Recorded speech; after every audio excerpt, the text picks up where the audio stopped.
And we are going to find out as we move into game number 2 now to find out another team joining our weekly final here in the final week of PGI.S. A huge thank you to our sponsors, especially Intel, for joining us here. It's $6,000 on the line for match number 2 as we head over to the desert. Miramar time, baby, as we've got Sims and Pansy to bring you all the action. We'll do our very, very best for you, James. And yeah, starting off into the northeast, heading to the southwest. Mount Rich, I don't know if you saw it. I assume you did. I almost had a prison island circle. Did you see it? It's never going to happen, though. I don't know why you're still clinging on to it. You've got to let this go, Lauren. We've spoke about it. You might one day get Los Higos, but I think it's just out of reach. I don't believe you. I do not believe you. I believe in miracles. Zenith have come in. Let's have a look towards what they can do here. Of course, the lobby ever changing. New teams joining every time a winner gets crowned, and the next one comes in. Now coming into Miramar, a little bit of a different scenario, I guess we could say. New terrain coming out, whole new look of things. And expectations, I really don't know what to expect at this point. I think I've learned that having expectations and, making predictions at this point is almost impossible with this. But what would you at least want to see out of this lobby? I mean, for this one, it's probably as much of an explosive ending as the previous one. Usually we like to kind of say, you know what, we'll start the day, we'll warm up through, and we'll get to us like fourth, fifth game, then we're all starting to warm up and stuff. But no, I wasn't even allowed to let the caffeine take effect. It was that ending was absolutely something. And where does he say to go? Because Gen.G now, they know where they are. They know where Day Trade are. That's not accessible. They should have a beat maybe on meta. I don't know how much so away from the ridgeline, and let's see where they take themselves here. This is gonna be the mad dash for it. Try and find some safety. Na'Vi are the ones that also moved up. They kind of shuffle forward. It looks like Sonic's gonna go towards Na'Vi. Those two might clash. And Virtus Pro, you gotta find somewhere to call home for now, and it's just continue forward. Wait, where are they going on this? Okay, so they've gone past the northern pack here. They're about to hit the main road that divides this and go towards the southern side of the road here. Maybe the better option than this. Sonics and Na'Vi taking lumps out of each other. And look at Besto. That peak on the ridgeline, Mime just silhouetting like a bad boy. But now Meta get involved as well. Everyone can see this fight. And I've got to say, for now, Virtus Pro might have made the right choice. What a bit of work coming in from VP to somehow go under the radar, somehow avoid these fights, because Na'Vi just got shredded on their choice. A one-to-one comparison. You gotta say, Virtus Pro made the right call. Absolutely. But they're going to have a lot of presence noted with the shots now as we see the drive-bys coming through. Silzen, Ragnar, gone. So they defended. And this is... Oh, wait! A random nade thrown from Snakers on the opposing side. So Oath made note of their presence. They get one in now that knocks there. The question is, do they advance forward? Do they have more? Do they have utility to try and commit towards that?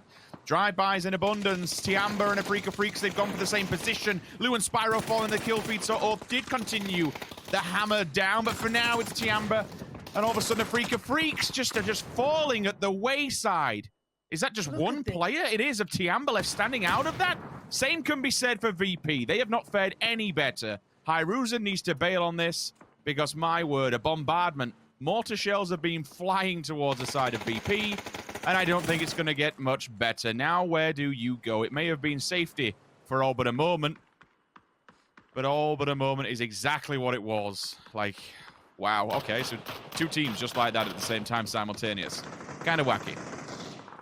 And here comes the desperation plays. There's nowhere left. The circle is brutal for anyone that was on that northern side, which is still a great deal. I'm still looking towards Gen.G, looking to stick out in the north. Oath are keeping everyone somewhat kept down here. Pressure on a wild vehicle comes down, almost punishes INONIX. That was going to be sent from Nurin's, but Loki's got his back. Keeps him covered, and Gen.G still staying alive. VP do get found, and that is them down in 12th. But I don't think anyone from the north is particularly faring any better. Gen.G still under the gun. Zenith looking to pressure them. But Day Trade down in pieces and down altogether. Down bad at this point. As 10 teams now remain. Zenith and Gen.G trying to share the north. And I don't think these two want to share much.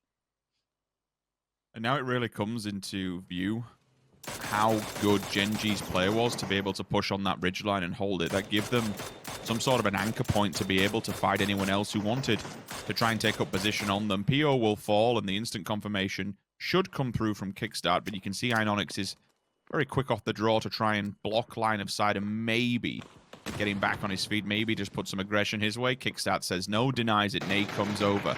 And I like this coming out of Zenith to force the scenario while you know they're damaged and get involved with it. It's perfect.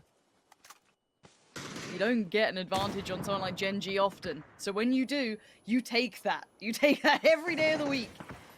About 8 seconds out from circle update now. Keep that in mind. Things are about to get dicey. The southeastern side, the very edge of the circle, is getting the pressure. E36 trying to deal with Petrichor Road, but they are not going down easily. Finally, Pure Boy gets the shot he was desperate for and maybe buys a bit of time, but then look at DXG sweeping on through. Fergus to find one. They want another though. Mamu from further afield does find Pure Boy. That's going to be E36 gone, kind of left in a pinch, and DXG do take good territory here. This ain't bad, all things considered, that circle update. But Oath, now they have been making an impression so far. Not quiet on the kill feed either. They've been taking names. They took VP out of this one. An angle has been found, an even better one from DXG. Longcare finds him. So the marksman, the sniper, the potential point guy to make something happen has gone down, and it's not getting any better as Roth, who attempts to go for the res, also falls victim to Longcare at distance. 8 teams. Long K still trying to spam away. I'm seeing nades. You're right, they are. They're coming out, and these nades were good before. Virtus Pro's corpses lay down here. They know the distance. They know where to go. The molly is perfect. Say goodnight. Oath wipe out Zenith and once again maintain position. 4 still standing as well. They are in prime position to do exceedingly well this game. Make their way through to the weekend, but there's still Gen.G. There's still T1. There's still DA. There's still plenty of problems, and Gen.G proving how much of a problem they can be. How can 2 players do this? They're just too damn good, man. 10 kills comes out from the side of Oath Infantry. They will fall, and DA and Infantry have basically just been kicking each other while they're down since the very start of this game. Once again, DXG not really finding much luck so far. You can see the pull-up coming out from Oath, or at least the move-up. Maybe not a pull-up. Just adjusting here, getting towards that drop, potentially. Pack Caps finding Fergus. This isn't looking great for DXG. They're kind of being held back. I suppose the better thing is for Oath is that if you DA and Infantry, you don't want to get involved in this just yet. You're in a very weakened position. You'll just chill for now. You'll hold point until they come into very clear vision. I don't know what Gen.G's amount of vision is going to be from their position. I'd assume it's limited. But if DXG has any lethal utility, they have to find... Oh, wait, hang on. Hang on a minute! Good nade. Gen.G! If that hadn't bounced to the left-hand side, it would have been formidable. INONIX with a third one. Can the third find its target? It can. He got in the car. Marco, you beast. Big brain plays, but here we go. That's going to be some big death on the board. Already Oath again, mopping up DXG. While this happened, INONIX just found Metralius, and there goes DA. Gen.G refusing to relent. They continue forward. Oath managed to stay alive. There's 2 of them still up. They could do with these reses, and now, because Gen.G are back building this with 2 of them. Boliang, though, maybe his position will pay dividends. Lin Shun, the flash, this could be huge. The underhand flash, he's 3'd up. This guy is geared out of his mind. The flash is definitely catch Oath. Back Caps might be blind as a bat here. Lin Shun, though, tucks his head down. Loki just posting shots downfield, downrange. Now, Balefrost being flushed is a problem, and that's going to INONIX. Okay, Snakers finds Lin Shun. That's one big danger removed. Now, Boliang is right in between Gen.G and Oath. For Oath, they don't have to come his way. That's the advantage. Oh, they've spotted him. Never mind. If they remove him from play, that's a 2 versus 3. Okay, game on here. Gen.G, what's left in the tank? You've been formidable thus far throughout this game, but your ground to play with is absolutely minuscule. They would have to smoke up Oath, deny vision, and run at them. INONIX is holding the ridgeline. There is a chance that Loki can slip further forward here. I think Gen.G are playing this better. Oath look a little lost for an answer. INONIX now on the push-up as well. He's going to get towards Loki on this. Snakers, Pack Caps, Rello. They have been doing well so far. But Gen.G have done better in this moment. Oh, this ridgeline's good though. Snake is on the low ground. This could be huge. Loki, seemingly looking that way, keeping the track on it. INONIX has his back as well. Snakers sees one. That should be a kill all day long. Where's the kill coming? Snakers, he whiffs it for just a second. And now there's problems because PackCaps now comes in. INONIX put into what? A 1v3. He's got the first. PackCaps goes down. Rello and Snake is still alive. And the smokes are up. INONIX is creeping forward. He's going to move towards Loki here. Going to move past him. Spots out Rello. Spins around on a dime. Sees Snakers. He's in a 1v2 on angles that are not favorable. Surrounded. Snakers should have this. And now Rello gets the flush and looks for more. INONIX watching that ridgeline like a hawk. That pixel peeks up. Pops a shot. Nothing more happens. How is he going to get the advantage here?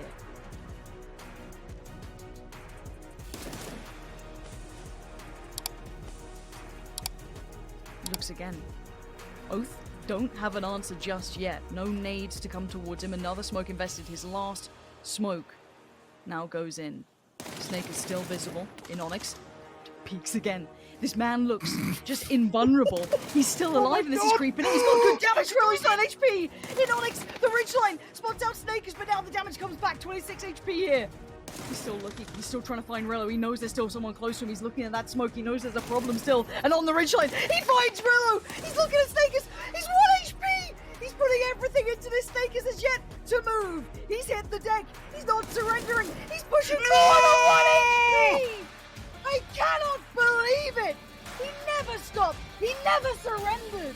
And Gen.G against the odds. All my life I want money and power, respect my mind, no die from last shot. I pray my dick get big as the Apple Tower, so I can fuck the world for 72 hours. Goddamn, I feel amazing.